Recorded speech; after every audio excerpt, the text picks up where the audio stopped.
leijuu hiljalleen, se peittää rakenneen. Joet virtaa ja lahtee joskus tulvien. Vesi nousee uponen kuin takaa vuosien. Karikoissa kusken touhuun ratoa köyteen.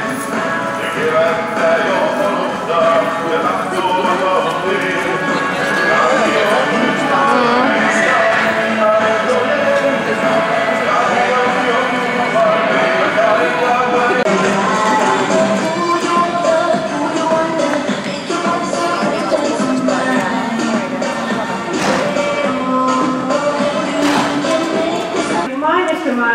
Laura ratsastus näyttää niin kuin meidänkin ratsastus, mutta mä luulin, että täytyisi olla rennompi ja tämähän ei nyt näytä rennolta, vaan että Saku voi tässä demonstroida meidän ratsastusta. Niin... No, ei se teidänkään ratsastus ihan tuolta näytä.